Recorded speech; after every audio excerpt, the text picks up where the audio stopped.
मावळातील जागा अजित पवार गटाला सुटणार हे माहिती होतं, तरी भाजपच्या माजी आमदारानं विरोधी भूमिका घेतली आणि याच मावळातील राजकारण तापवून दिलं. मात्र अजित पवारांच्या शिलेदाराने माघार घेतली नाही. देवेंद्र फडणवीस, अजित पवार अशा महायुतीच्या वरिष्ठ नेत्यांच्या भेटीगाठी घेऊन उमेदवारी मिळवली आणि याच मावळातून संपूर्ण राज्यात रेकॉर्ड ब्रेक मताधिक्य घेऊन सलग दुसऱ्यांदा विजय मिळवला.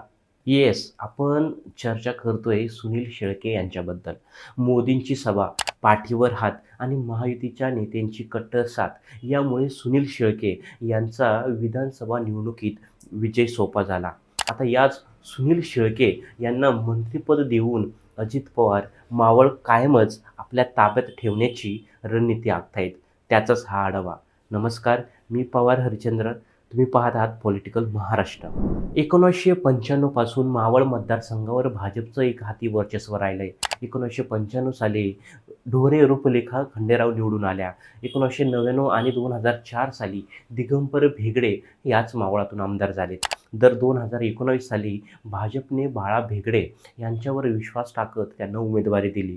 बाळा भेगडे सलग 2 वेळा निवडून आले, परंतु त्यांचा 2019च्या निवडणुकीत सुनील शेळके यांनी पराभव केला. 2024च्या विधानसभा निवडणुकीत सुनील शेळके यांनी बापू भेगड्यांना पाणी पाजत मतदारसंघ पुन्हा एकदा काबीज केला.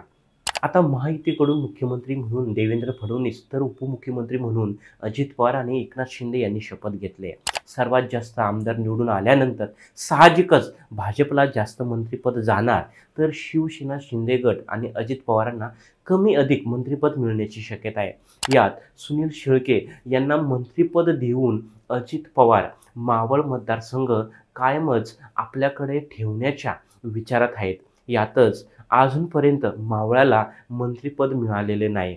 मुळात सुनील शेळके यांचा संबंध देखील संघ परिवाराशी. त्यामुळे अजित पवार ही संधी साधून शेळकेंना मंत्रिमंडळात घेतील अशी शक्यता नाकारता येत नाही.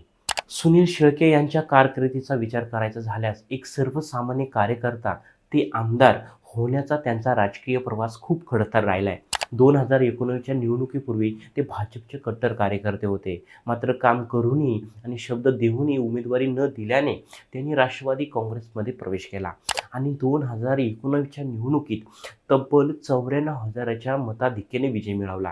याच काळात त्यांनी आपल्या मतदारसंघात अनेक प्रकल्प राबवलेत, ज्यात कानेफाटा येथील जिल्हा रुग्णालय, वडगाव येथील तहसील कार्यालय, पोलीस ठाणे आणि लोणावळा येथे स्कायवॉक प्रकल्प सांगता येतील.